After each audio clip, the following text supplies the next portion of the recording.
मसीह यीशु के जिंदा जलाली और अब्दी नाम में आप सबकी सलामती हो। आज क्रिसमस के बाद ये इस साल में जाने वाला आखिरी शब्द का दिन है और मैं अक्सर ये कहता हूँ कि किसी भी किताब या किसी भी मूवी का या जिंदगी का लगा ले एंड अच्छा होना चाहिए।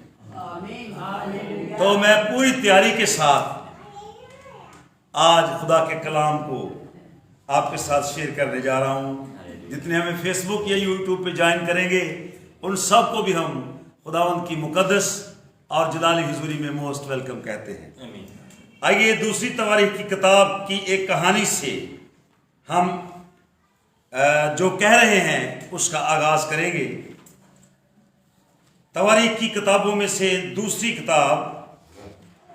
तवारीख की किताब उसका बाब नंबर 29वां है।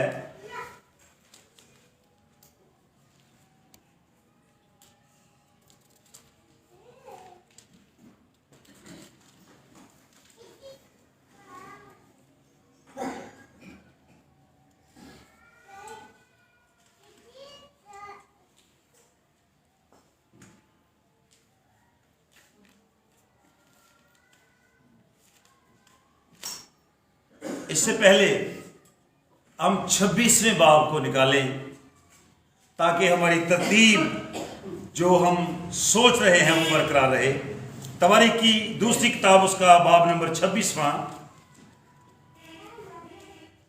मैंने आगाज में कहा कि कहानी, मूवी, किताब या जिंदगी, इसका एंड अच्छा होना चाहिए। और जिंदगी जो हम जीते हैं इंसान, इसके 3 अदवार हैं, 3 पीरियड है, इसके 3 दौर हैं: बचपन, जवानी और बुढ़ापा। और अक्सर आप सुनते होंगे कि ये बचपन में बड़ा शरारती था, अब ये जवान हुआ, इसकी आदतें बदल गई हैं। और रसूल भी कहता है कि जब मैं बच्चा था बच्चों वाली हरकतें थी मेरी।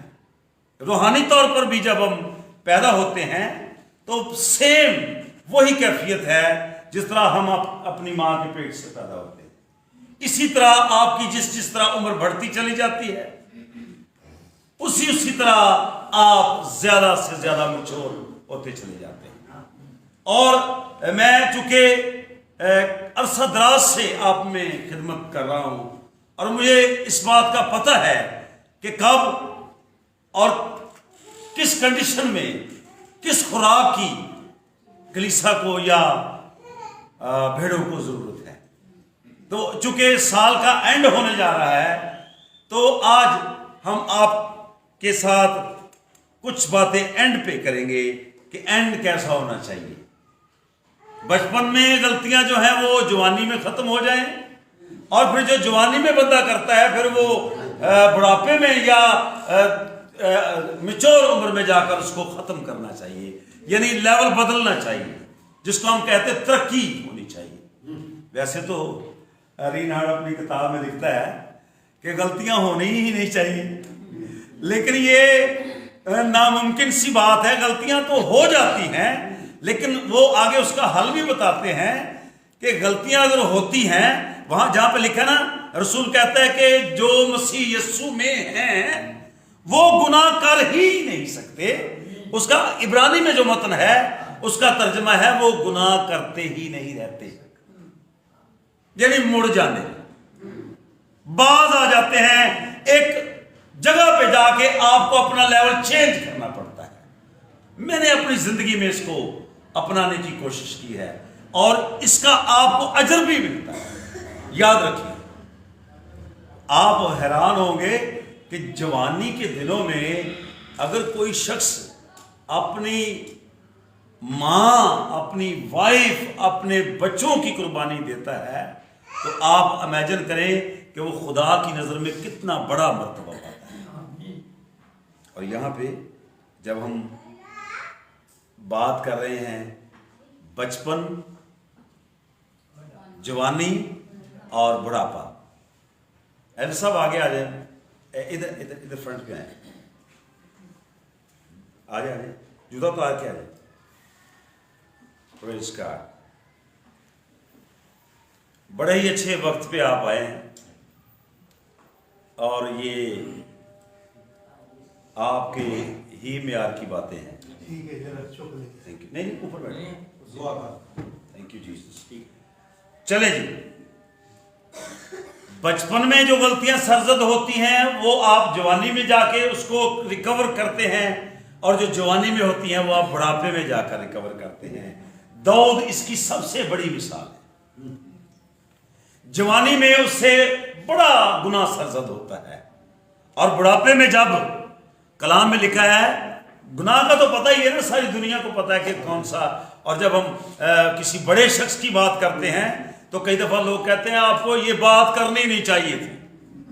अब देखें, बाइबल मुकद्दस की तालीमात की ब्यूटी यही है कि जो कुछ जिसने किया है वो उसको बयान करती है। आमीन। दुनिया की कोई किताब ऐसा नहीं करती, पर्दे पाते हैं। लेकिन बाइबल मुकद्दस की तालीमात की यही ब्यूटी है कि जो जो किसी ने किया है वो इसमें लिखा हुआ है।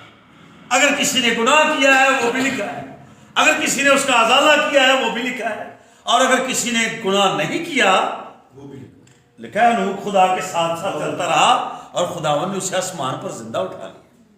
सारे नबियों की जिंदगी का अहवाल इस किताब मुकद्दस में लिखा है, और कलाम में लिखा है वो शैतान दोबारा उसकी जिंदगी में गुनाह को लाता है। मैंने कल भी बताया कि वो आराम से नहीं बैठता, बल्कि वो हद दर्जे कोशिश करता रहता है। याद रखें, यीशु मसीह ने तो उसका अहाता यूं किया है कि वो दुनिया का झूठा है। उसकी सिफ्त क्या बताई है? वो झूठों का बाप है। और रसूल क्या कहता है? और वो अपनी किताब में लिखता है वो धाड़ता है किसी को, धाड़ते बड़ा।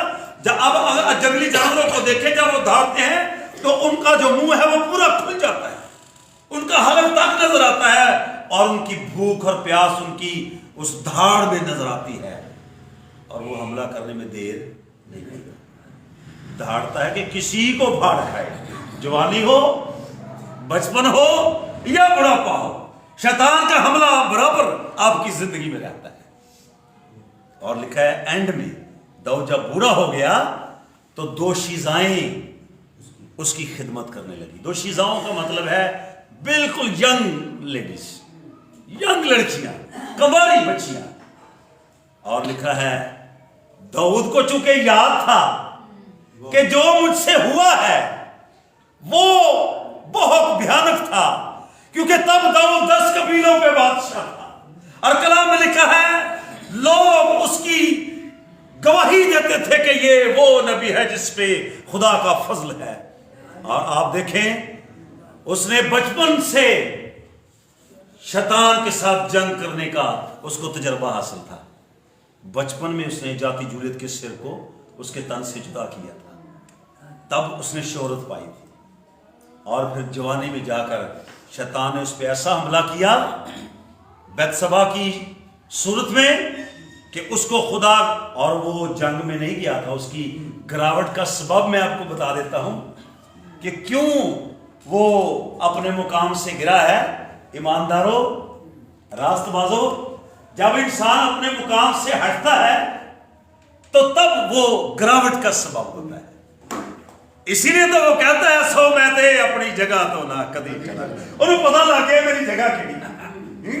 जब हम अपनी जगह से हट जाते हैं फिर हम डिट्रैक हो जाते हैं, फिर हम शैतान के हाथ पे चढ़ जाते हैं और वो हमें आसानी से उलझा देता है।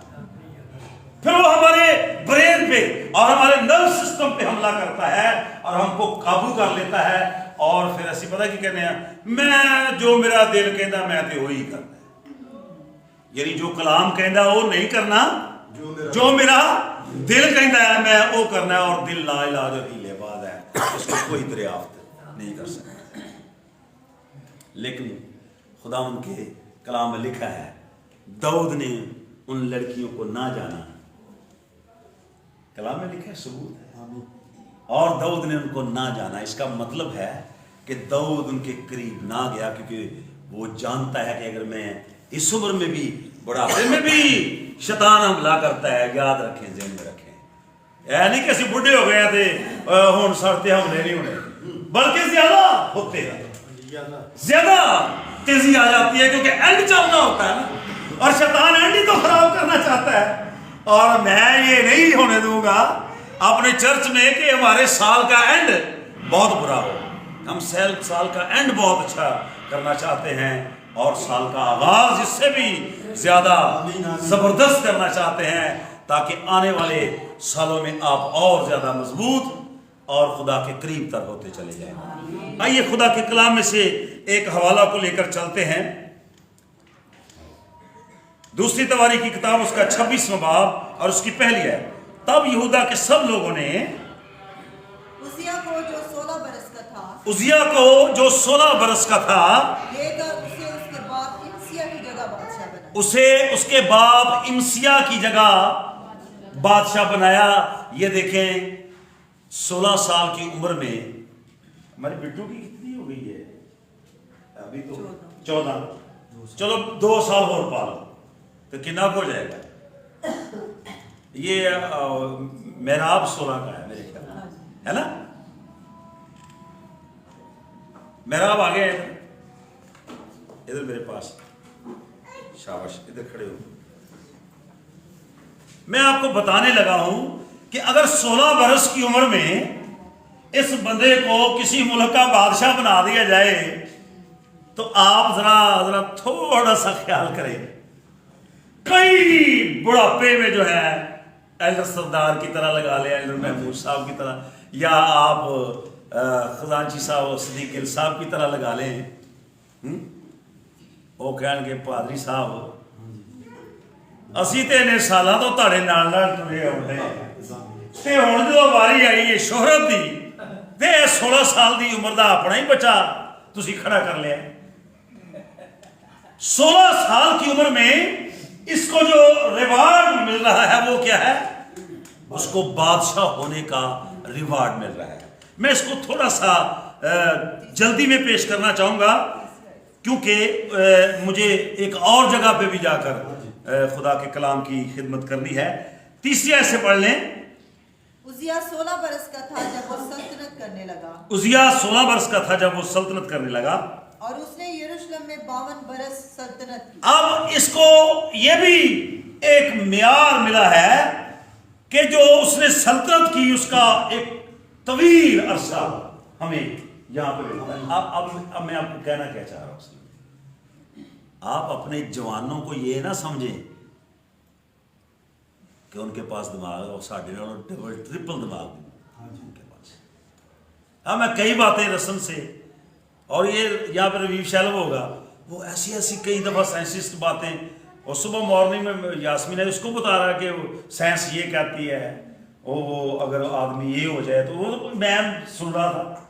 कई बातें हमारे नॉलेज में नहीं है जो जवानों के, और देखिए हो सकता बड़े लोगों ने बातें की हो, वो ये नौजवान ये 16 साल की उम्र में क्या करेगा, लेकिन म्यार देखिए लेकिन उसका खास कुलिया मैं आपको बताता हूं क्यों वो तरक्की उसने की। 52 वर्ष सल्तनत की, ये दूसरा रिवार्ड उसके पास है। उसकी मां का नाम, हाँ जी, उसने वही जो खुदावन की नजर में दुरुस्त, नहीं, ये मैं छोड़ना नहीं चाह रहा, ये तो उसकी मां का नाम यकूलिया, ये थी उसकी बेस मां, जो यरूशलेम की, आमीन, जो यरूशलेम की थी। और आपके और मेरे यीशु की पैदाइश कहां पे हुई? इलाके का भी बड़ा अकाउंट करता है। और ये जो खातून थी ना यकूलिया, उसकी मां ये बुनियादी तौर पर खुदा परस्त थी। और कलाम इस बात की तस्दीक करता है कि उसने ऐसी अपने बच्चे की मियाद या बुनियाद रखी। Praise God. माओ ये फाउंडेशन जो है ये बेस करती है आप पे, क्योंकि माँ के अगर पेट में बच्चा 9 माह रहता है ना, तो उसकी गोद में कम से कम वो 6 साल तक तो रहता है ना। तो वो अपनी माँ की वजह से, मैं कल अपने बच्चों को बता रहा था, और जो बंदा बीमार होता है ना या कोई ऐसी कैफियत होती तो माँ बड़ी याद आती है। तो मैं अपने बच्चों को, मैंने नसब कहता है पापा जी दादी को हमने देखा नहीं है, किस तरह की दिखती थी। तो मैं इनको बता रहा था कि मेरी माँ बड़ी प्यारी थी, खूबसूरत थी, खूबसूरत, और उसके ब्लैक डाउट थे हल्के हल्के, और वो भी उसको सूट करते थे। और इतनी, ये मेरे मामू बैठे हुए भाई उनके छोटे, ये बता सकते उनका रवैया क्या था। इतनी पोलाइट, ऊंची आवाज ने कभी सुनी नहीं ना, और इतना, मैं बता रहा था कि माँ का किरदार क्या होता है। और मैं अपनी माँ के साथ बहुत वक्त गुजारा मैंने। छोटे होते मुझे ये मौका मिला, मैं सफाइयाँ करता, बर्तन धोता, ये सब कुछ मैंने अपनी माँ से सीखा। जाहिर बात है वो बाहर से भी काम करते आते थे। और घर, मैंने बताया इनको कि मैट्रिक तक तो 5 में तो मेरी माँ की डेथ होगी, मैंने अपनी माँ को अपना यूनिफॉर्म धोने नहीं दिया। यानी हम 8, 9, 10 बहन भाई, और कभी उनके माथे पे शिकन नहीं देखा। उदों तो ऐसी सहूलत नहीं सन है जड़ियां हुण सन मैसर। तो माँ की जो बेस है बुनियादी तौर पर वो बहुत अकाउंट करती है। और यहाँ पे आगे इसको ले चलते हैं। उसने वही, उसकी तरक्की 52 वर्ष जो उसने सल्तनत की, उसकी तरक्की की वजह क्या है जी? उसने वही जो खुदावंद की नजर में दुरुस्त है। नंबर 1, उसने वही किया जो खुदावंद की नजर में नंबर 1। नंबर 2, ठीक उसी के मुताबिक किया जो उसके बाप इमसिया ने किया। हालेलुया, प्रेज गॉड, आमीन। माओ को ही नहीं अकेले मेहनत करनी, बाप का भी किरदार उतना ही। कदी कदी प्यो जेड़े ने ना वो अपनी बीवियां नु, यानी बच्चों की माओ को क्लेम करते रहते हैं, तेरा ही कसूर है, तेरा। लेकिन असल में जो कसूर है वो दोनों का ही अकाउंट होता है। और यहां पर लिखा है मां ने भी मेहनत की और उसके बाप, और उसने वही किया जो खुदा की नजर में दुरुस्त था। और नंबर 2, जो उसके बाप ने किया।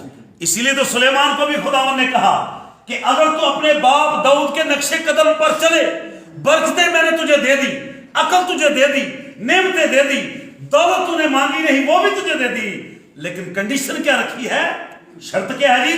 अगर तू अपने बाप दाऊद के नक्शे कदम पर चले तो फिर मैं और भी तुझे। पता नहीं खुदा के दिल में क्या क्या मंसूबे थे सुलेमान के लिए। मैं ये कह रहा हूं कि एंड जो है वो अच्छा और बेहतरीन होना चाहिए। मैं असल में ये जो सारा कुछ घसीट के मैं एंड में लेके जाना चाहता हूं। ये अभी मैं उसके बचपन और जवानी का अहाता कर रहा हूं। उजिया का 16 बरस की उम्र में कामयाब है। 52 वर्ष सल्तनत करने के बाद कितने साल का पीरियड बनता है? मैथमेटिक्स के भी यहाँ पे लोग बैठे, 16 तो कोई 60 में तो सीधे सीधे होते हैं पहाड़े, 2 दूनी 4, 4 दूनी 8 है जी। तो 68 साल की उम्र बनती है इस शख्स की। अगर कभी मौका मिला तो जरूर इस पे और भी गुफ्तगू करेंगे, लेकिन मैं इसको नोटिस दे के आपको आगे लेके जाना चाहता हूं। आगे चलिए, 7वीं आयत। और खुदा ने फिलिस्तियों और जूरबाल के रहने वाले अरबों और मुगीनियों के मुकाबला में उसकी मदद की। और हाँ जी, और अमूनी उजिया को नजराने देने लगे और उसका नाम मिस्र की सरहद तक फैल गया। क्यों फैल गया भाई? क्योंकि वो नहायत जोरावर हो गया था। क्योंकि वो नहायत जोरावर हो गया था। और उसके जोर की वजह क्या थी? उसकी मां यकुलिया और उसका बाप इमसाया, और सबसे बढ़कर उसका खुदा उसके साथ था। अगर आप कामयाब होना चाहते हैं, तरक्की करना चाहते हैं, तो कलाम मुकद्दस में लिखा है ये शरीयत की किताब तेरे मुंह से न हटे, बल्कि दिन न रात तुझे इसी का ध्यान हो, तब ही तुझे इकबालमंदी की राह नसीब होगी और तू खूब कामयाब होगा। कामयाब क्यों नहीं होना भाई? अक्सर लोग कहते हैं जिन्हों काम नहीं लभदा पादरी बन जाता, वेले पादरी। नो, उनके पास ज्यादा कामयाबियां हैं, लेकिन वो शायद लोगों को नजर नहीं आती। ना नजर आए, बेशक हमारी कामयाबियां लोगों को, लेकिन हम कामयाब इसलिए हैं कि हमारा जो लिंक है, तल्लक है, वो खुदावंद यहोवा खुदा के साथ है। और ये हमारे लिए रिवार्ड और रिगार्ड है। ये हमारा फख्र है कि हम उसे जानते हैं जिसका हाथ फ्याजी के साथ बख्शता है। और उसने कहा, पतरस तू दुनिया की चीजों की बातें करता, कहने लगा ना, आ ही जाती है ना दिन च गल, कहता यसु तेरे पीछे आए हैं, हमें क्या मिलेगा? बीवी बच्चे छोड़ दिए, माँ बाप छोड़ दिए, बिजनेस। और यहां पे एक और बात एडमिट कर दूं, जब पतरस और यूहन्ना को बुलाया गया, इन सारे शागिर्दों को कलाम मुकद्दस में आप पढ़े तो क्या कर रहे थे? वो बिजनेस कर रहे थे और चंगे भले नौकरी तो लगे सन। खुदावन ने क्या कहा, जे तुसी मेरे पिछे आना है ना तो यह काम छड़ना पैना। अब मैनू हुण याद आ रही गल, अम्मी बैठे ने जो असीं पिंडी भट्टियां तो जाब छड़ के आए तो काफ़ी रिश्तेदार सानू गल्लां की ये तो बड़े बेवकूफ ने। 24,000 के करीब हो गया था हमारा पैकेज दोनों का करीब, तब 24,000 2003 की बात है। रसफ था हमारा, किक मार के आ गए फैसलाबाद। अब्बा जी की वो साइकिल जिते 25 बल्कि 38 साल उन्होंने एज यूनिवर्सिटी की खिदमत की थी, वो कड्डी आ गई है। और जो खुदा ने खिदमत दी थी और छोड़ के आने की वजह क्या थी पता है? हम बताओ, चलेंगे गवाही लाइव जा रही है, वहां पे हड़तालें हुई और लोगों को उन्होंने निकाला, एम्प्लॉयज को। और जो वहां का कर्नल था उसने मुझे भी बुलाया, मैं मैनेजमेंट के साथ था। उन्होंने कहा ये बंदा जो है ना ये भी इन्वॉल्व है। उन्होंने मुझे बुलाया अपने ऑफिस में, उन्होंने कहा जी हम आपको आपसे रिजाइन लेना चाह रहे हैं। मैं कहा जी वजह? उन्होंने कहा वजह आप कैमरे में हमें नजर आए हैं। मैं कैमरे में तो नजर आ रहा ही था। हाँ? तो मैंने कहा जी बिल्कुल। तो उन्होंने कहा अगर आप एक बात पे, वो क्रिश्चियन स्कूलों में पढ़ा हुआ था वो कर्नल, तो वो कहता है अगर आप बाइबल मुकद्दस की कसम उठा लें तो हम आपको नौकरी ऑफर कर सकते हैं। फिर मैंने कुछ भी आसरा नहीं किया, खिदमत में तो मैं पहले से ही था। हैं? और उस रात ख्वाब भी मेरी वाइफ को खुदा ने दिखाया। अब बड़ी मजे की ये बात है जो मैं आपको गवाही के तौर पर, क्योंकि जब खुदा कलाम करता है ना फिर दोनों तरफ बात करता है।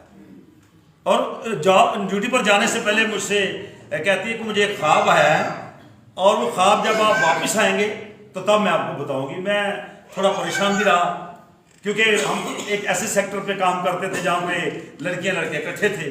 तो मैंने कहा पता नहीं कोई है ऐसी बात भी हो गई हो, किसी ने काना फूसी कर दी हो, दिमाग में 100 तरह की बातें आ रही थी मेरे, या शायद ये चाह रही है कि अब यहाँ से हम खत्म कर दें, दिल नहीं लगता, या इस तरह की बात 100 बातें थी मेरे दिमाग में। लेकिन एक्चुअल खुदा वो सारा कुछ कर रहा था। Praise God. मैं ये समझता हूँ, अब मैं ये समझता हूँ कि ये सारा कुछ खुदा है। और मैंने वो कर्नल से कहा मुझे वाइट पेज दें, साइन मैंने कर दिए। मैंने कहा जी आप जो मर्जी लिख लें, मैं जा रहा हूँ। बाइबल मुकद्दस की कसम तो आप लाखों रुपया भी मुझे दें तो मैं ये उठाने को तैयार नहीं। एल्डर साहब खुदा का कलाम हुआ है, वो अम्मी को भी पता है इस बात। हम जनाब मैंने उनको ओ वजह ही मारता रह गया। कहता अर्जुन बात तो सुन यार, बात तो सुन। मैंने कहा नहीं जी सर अब नहीं, मैं जा रहा हूँ। और जब मैं उस पार्क में से गुजरा था मेरे आंसू बह रहे थे। रात की शिफ्ट में मैं काम करता और उस प्लॉट के अंदर खुदा की हुजूरी ने मुझे छुआ। खुदा उनके पाक ने मुझे कहा तेरा ये स्टेटस नहीं है जो तू कर रहा है। ऐस सुइयां धागा पाने वास्ते मैं तेनों नहीं सी बुलाया, मैंने तुझे अपनी खिदमत के लिए बुलाया। खुदा के कलाम ने मुझसे उसने बातें करना शुरू कर दी। और तब तक मैं अपने क्वार्टर तक पहुंच गया और नसीर ने दरवाज़ा खोला और मेरे दिमाग में वही बात कि आज पता नहीं की ख्वाब है। मैंने कहा मुझे ख्वाब आज रोटी बाद में, घर आके मैं रोटी खाता, मुझे पहले वो ख्वाब बताया जाए क्या ख्वाब क्या है? ख्वाब क्या है? एक सुनहरी उकाब है, और हमारे जो घर थे ना, क्वार्टर थे, उनके बाहर एक बहुत बड़ा फुटबॉल ग्राउंड था, वहां पे एक सुनहरी उकाब ख्वाब में देखा नसीब, और ये रेयर से हैं पूरी दुनिया में, और वो रेंग रहा है पर उड़ता नहीं है। तो कहती है कि मैं सोच रही हूं कि इसको उड़ना चाहिए, बच्चे इसको कंकरियां मारेंगे या मार ही ना दे इसको, इतना प्यारा खूबसूरत है, नायाब सा ये उकाब है। तो मैं इसको उड़ा रही हूं पर वो उड़ता नहीं है, रेंग ही रहा है। रेंगना समझते हो ना? है जी, मुश्किल है उसके लिए उड़ना। और एक कैफियत में जाके खुदावंद ने कलाम किया कि ये जो मैंने तुझे कैफियत दिखाई है ये मेरे खादम की है। वो ख्वाब जरूर है, लेकिन जो इस पोजीशन में है वो रेंग रहा है, उड़ता नहीं। मेरे खादम को यहां से ले जा, मैंने उसको उड़ने के लिए बुलाया। ये कलाम था जो खुदा ने मेरी वाइफ के साथ किया। और मेरे जो रूम था वो हमने नीचे ही मैट्रेस वगैरह डाला हुआ था, वहाँ पे मेरा एक टेबल था, बाइबल मुकद्दस, ज़बूर की किताब और मेरी पढ़ने वाली किताबें। बाइबल मुकद्दस पकड़ी मेरी वाइफ ने और मेरे हाथ में देते हुए कहा, इसको नहीं पता कि मैं करके क्या आया हूं। अब अंडरस्टैंड कर रहे हैं मेरी बात? कहानी का आगाज भी अच्छा हो, मिड में भी आप अच्छे रहें, और एंड भी अच्छा होना चाहिए। इतना गौर करने वाली बातें हैं। बाइबल मुकद्दस पकड़ाते हुए मुझे आंसू बह रहे थे। मैं क्या पढ़िए की होया कि, तो वो बात टूटिया थे, मैं भी होया सी पहले अंदर है, रोन से मेरा भी दिल कर रहे पैर बहाने लग रहे सब। तो जब मैंने इसके आंसू देखे मेरे भी आंसू बहने लगे। मैं कहती है खुदा मुझे कह रहा है कि आप यहाँ से मूव करें, हम जॉब नहीं करेंगे, हम खुदा की खिदमत करेंगे। मुझे खुदा कह रहा है तू ड्यूटी करना और मेरा खादम मेरा काम करेगा। और वो आज तक अपने वादे पे कायम है। और ये था हमारी लाइफ में टर्निंग पॉइंट। तब हमने 30 रुपए से आगे 25 रुपए से शुरू किया, और आज कई 25 रुपए मेरी जेब में है। किसी ने महीने के एंड पे पैसे चाहिए उनसे मिलना रहा करें, यानी महीने का जब एंड हो जाता है लोगों के पास पैसे खत्म हो जाते हैं और मेरे पास आने शुरू हो जाते हैं। ये लेवल है खुदा की खिदमत करने का, ये रिवार्ड है। और 68 साल की उम्र में, इसको मैं शॉर्ट कर देता हूं, आप आज ये 16वीं आयत में, उसको इसलिए फैल गया था क्योंकि खुदा उसके आप 16वीं आयत से पहले ना ये जरा पढ़ दें क्योंकि ये हमारे रिलेटेड है। जी हाँ जी, 15वीं आयत। और उसने यरूशलेम में हुनरमंद लोगों को इजाद की हुई कलें बनवाई ताकि वो तीर चलाने और बड़े बड़े पत्थर फेंकने के लिए बुर्जों और फसीलों पर, ठीक है, सो उसका नाम दूर तक फैल गया क्योंकि उसकी मदद ऐसी अजीब तरह से हुई कि वो जोरावर हो गया। ये था उसकी जिंदगी में तरक्की का राज कि वो खुदा जो अपने तमाम वादों पर कायम है। 36,500 के करीब किसी ने तखमीनन अंदाजा लगाया है। बाइबल मुकद्दस में वादे हैं और 98% जो वादे हैं वो बरकतों के वादे हैं। और देख लें, इंसान 1% हासिल कर लेना तो ये भूल जाता है, यही उसके साथ। जरा गौर कीजिए, लेकिन जब वो जोर आवर हो गया, ये एंड चल रहा है जी मूवी का, तो उसका दिल इस कदर फूल गया कि वो खराब हो गया। और खुदा अब सुने उसकी तरतीब खराब होनी शुरू हो गई। मेरा साहब, हम आपको बादशाह देखना चाहते हैं और 52 वर्ष सल्तनत करना भी देखना चाहते हैं, लेकिन साथ साथ हम ये भी देखना चाहते हैं कि बुढ़ापा जो जब आए तो वो खराब ना हो। और कलाम में क्या लिखा है, उसका दिल इस कदर फूल गया, वो जो स्टेटस था, वो जो तरक्की थी, वो जो रोजगी थी, जो शादमानी थी, वो समझने लगा कि ये मुझे मेरी अकल की वजह से। और सुनिए, खुदा एक पेज ढिला कर देना ते ब्रेन है हमारा दिमाग खत्म हो जाता है, फिनिश। सोचना वही बंदा जिहड़ा फैसले करता हुंदा है अकलमंदी दे, वो पागल वाली गल्लां करनी शुरू कर, खराब हो जाता है दिमाग, है ना, क्योंकि पेज ढीले हो जाते हैं।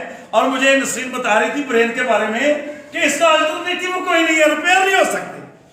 दिमाग के टिश्यूज जो हैं मेडिकली ये रिपेयर नहीं हो सकते, बाकी बदन इससे सारे रिपेयर हो सकते हैं, स्टड पै सकते हैं, ये हो सकता, लेकिन दिमाग इसलिए तो उन्हें क्या खुदा मैंने अकल दे दे, अकल दिमाग सही रखे, ठंडा रखे,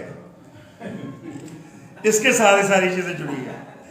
और लिखा है जब वो फूल गया, खराब हो गया, और खुदावंद अपने खुदा की नाफरमानी कर रहे हैं। जो दिमाग पहले ताबे फरमान था वो नाफरमान हो गया। हाँ जी, चुनाचे वो खुदावंद की हैकल में गया, चुनाचे वो हैकल में गया ताकि बखूर की कुर्बानगाह पर बखूर, ताकि बखूर की कुर्बानगाह पर बखूर जलाए। तब उजिया काहन उसके पीछे पीछे गया, तब उजिया काहन उसके पीछे पीछे गया, अज़राया, क्योंकि यहाँ पे उर्दू की ओके नो प्रॉब्लम। तब इज़राया काहन पीछे पीछे गया और उसके साथ खुदावंद के 80 काहन और थे। और जो बंदा गलती करता है ना रसफ साहब, फिर वो एक गलती नहीं करता, फिर वो गलतियां करता चला गया। यही साउल के साथ हुआ। वो अपना स्टेटस, अच्छा स्टेटस उसको बरकरार रखने के लिए नबी से कहता है, अपने उस्ताद से कहता है झूठ बोल दे, ऐना लोगों सामने मेरी इज्जत रख ला। पर सैमुअल को कौन सिखाएगा? वो खुदा के करीब रहने वाला, बचपन से खुदा की ज़ुल्फ़ को महसूस करने वाला शख्स। उन्होंने कहा नहीं, ये तो एक बादशाह, मैं कई बादशाह कुर्बान कर रहा जिसने मुझे मुकर्रर किया है, तूने सिर्फ इसकी खातिर? उन्हें कहा मैंने बुखार सही रहा हूँ और जिदे वास्ते तू इतना कुछ किया है। तो लिखा है वो उस बादशाह के पास ले गया जो उसने जीता पकड़ा था। शमूएल को इतना गुस्सा आया, बचपन से उसको गुस्सा नहीं आया। देख लो खुदा इतना भरे हुए लोग लिहाज नहीं कर। उसने तलवार निकाली और लिखा उसके सामने उसका सिर कलम कर दिया। उन्हें कहा ऐदी खातर वो अपने खुदा की गल्लां भूल गए। इसके लिए प्लीज थोड़े से फायदे के लिए गलतियां ना करें और गलतियां करते ना चले जाए। लिखा है वो जो मसीह यीशु में है वो गुनाह करते ही नहीं रहते, मुड़ जाते हैं, भूल जाते हैं कहीं ना कहीं जाकर वो इस बात को कि हम क्यों गुनाह में थे। दाऊद ने ना जाना और कलाम फरमाता है उसका एंड बड़ा जबरदस्त हुआ।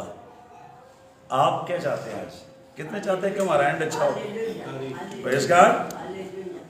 हम सब चाहते हैं हमारा एंड अच्छा होना चाहिए। तो फिर सुनिए, आखिरी नुक्ता सुन के जाइए। 80 कहानों ने कहा भाई ओए तेरा ते काम ही नहीं बखूर जलाना। कई बार जो असं कहने सियासी बंदे आ जाए या कोई ऐसे मालदार आ जाए तो असं खुदा के मजहबा की तो ही नहीं कर ला पैने, वो जुतियां समेत ही वो मजहबा चल जाए। ओ नहीं जी कोई गल नहीं, हुण ट्रेंड है। लो खुदा की हजूरी के तकद्दस को अपने ट्रेंड से बर्बाद ना करें। ट्रेंड है तो अपने तक महदूद रखें। खुदा की हजूरी में आने का एक लेवल है। खुदा ने मूसा ने कहा जुतिया थिला, खुदा किथे सी है 40 सी अग लगी सी ते आवाज आई तो लिखा जुतियों ने ओ परे साइड ते ला ते हुण ओ नहीं जी वो तो दी गल है। हुण खुदा बदल गया। यकीन जानिए खुदा की हजूरी का एक तकद्दस है। जब तक आपकी जिंदगी में रहता है, जब इसकी जिंदगी में तकद्दस खत्म हो गया तो आप ही ओ कहा उन्होंने कहा यार गल सुन, ये तेरा काम नहीं है, ये हमारा काम है। उदों भी दलेर खादम मेरे वर्गे है सन हैं। और इज़राइल ने कहा ना ना ना, तेरा काम नहीं है, तेरा काम पॉलिटिशियन करना है, सियासत करना है, तेरा काम बखूर जलाना नहीं। तो पता है क्या ना पड़े, जरा इसको खत्म करेंगे। हाँ जी। तब उजिया गुस्से हुआ और खुशबू जलाने को बखूर दान अपने हाथ में लिए वेलो मुड़िया नहीं ते अपनी जिद्दी बड़ा सी। रवी विशाल वांगू ਜਿਹੜੀ ਗੱਲ ਦੀ ਜ਼ਿੱਦ ਕਰਦਾ ਉਹ ਜ਼ਿੱਦੀ ਬਣਾ ਹੈ। ਕਹਾਣ ਮਨਾ ਕਰ ਰਹੇ 80 ਬੰਦੇ ਪਾਵਰ ਹੁੰਦੀ ਹੈ ਕਿਉਂ ਜਨਾਬ 80% ਵੋਟ ਪੈ ਜਾਣੇ ਇੱਕ ਬੰਦੇ ਨੂੰ ਤੇ ਉਹ ਬਿਨਾਂ ਮੁਕਾਬਲੇ ਜਿੱਤ ਜਾਂਦਾ ਉਹਨੂੰ ਪਰਵਾਹ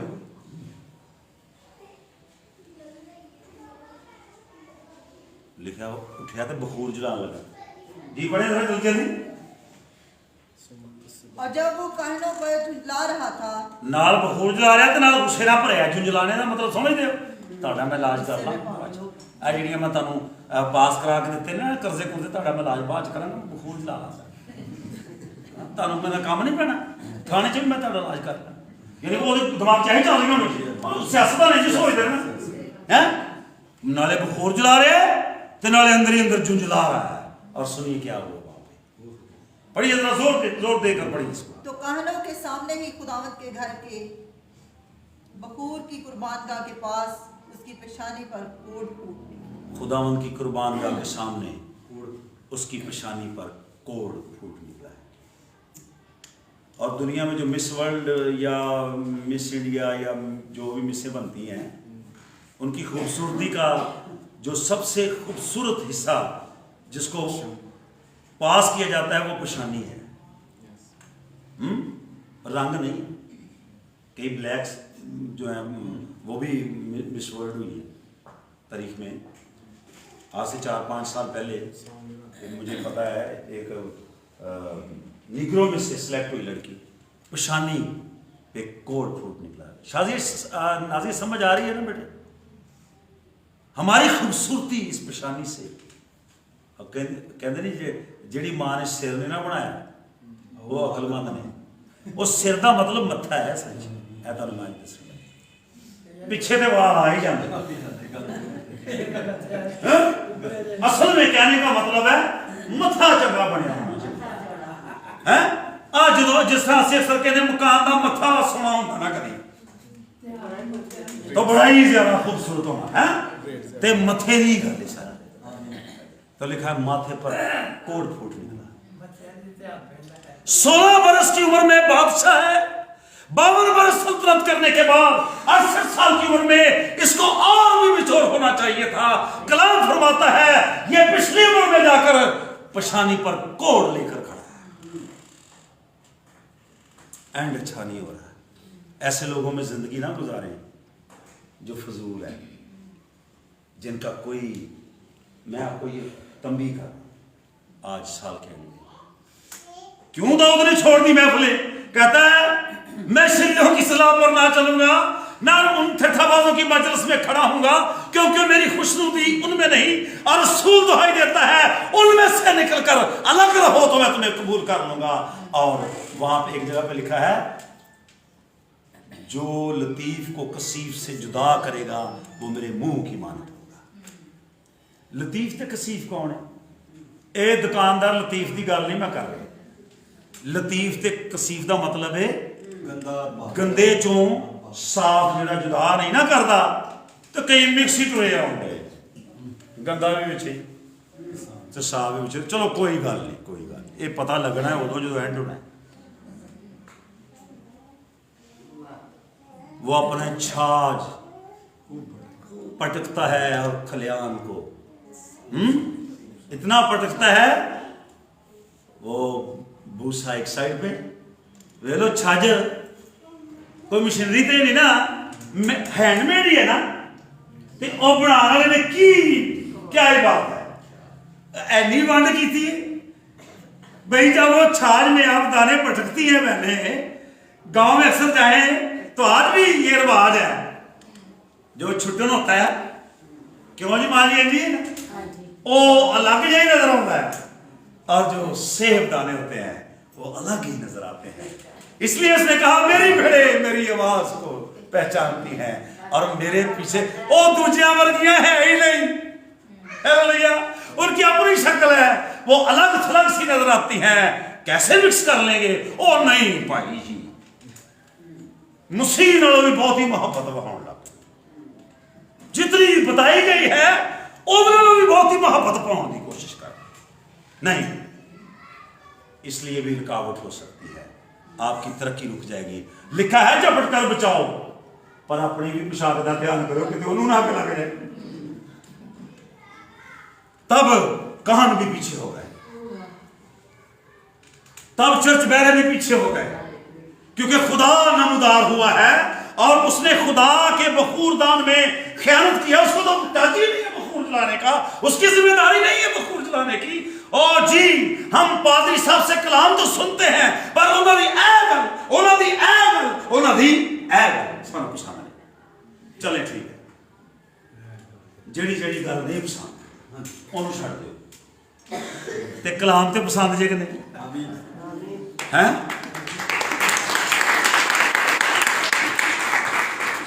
इस पे फैसला ले, बातों को छोड़ दें। लीडर क्या कर रहा है, लेकिन यह भी बड़ा जरूरी है, बेस करता है आप ले कैसे रहे। चुनाचे सो उन्होंने उसे जल्द वहां से निकाला, बल्कि उसने खुद भी बाहर जाने में जल्दी की।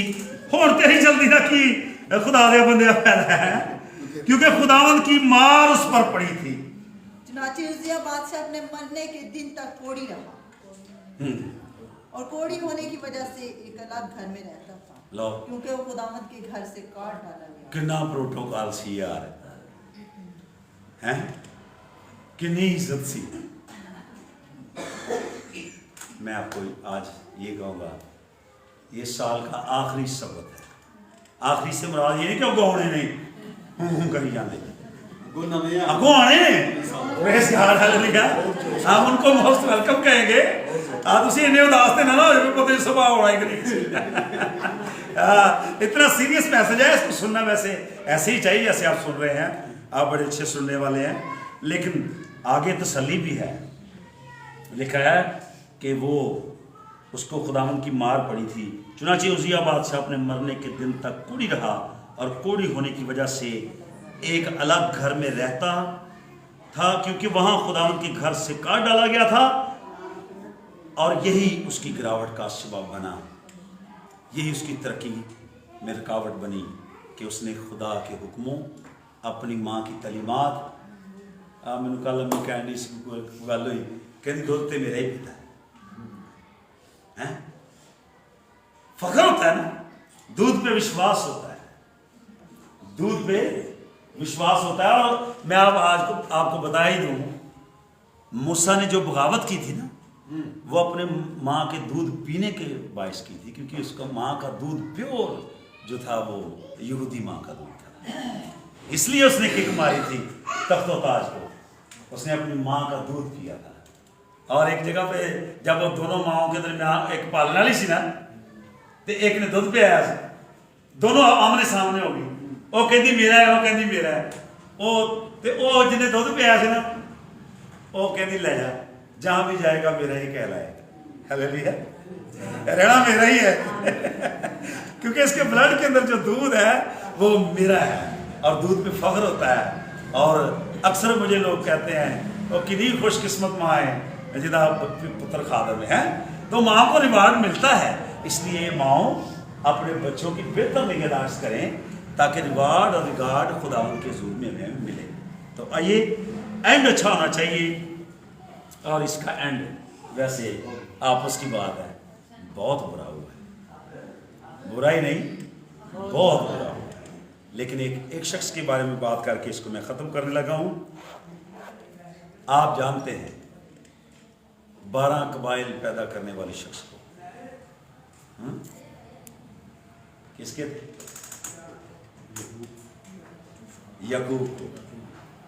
लेकिन जब वो प्रेज कर सारी नसीहतें कर चुका, तो उसने पांव बिछोने पर समेट लिए और वो अपने लोगों में जा गया। ये भी एंड अच्छा है, और ये भी एंड अच्छा है कि आप खुदा की खिदमत में हों और आप उठा लिए जाएं।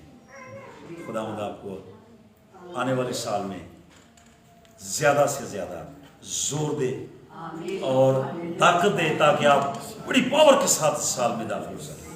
मेरी ये दुआ है। आइए अपनी आंखें बंद करेंगे और दुआ करेंगे। आसमानी बाप, जितने लोग हमें फेसबुक यूट्यूब पे देख रहे हैं, उन सब की सलामती, और जितने लोगों ने आज तेरा कलाम सुना है, उन सब की सलामती चाहता हूँ। जो माएँ हैं वो अपने बच्चों की निगहदाश्त करें, जो बाप हैं वो अपनी बच्चों की फिक्र करें, और जो औलाद हैं वो अपने वालिदैन की नक्शे कदम पर चलें और फजल दें कि हम तेरे कलाम के मियार के मुताबिक हों। हमारी रहनुमाई फरमा मसीह के अलकादर नाम में। आमीन।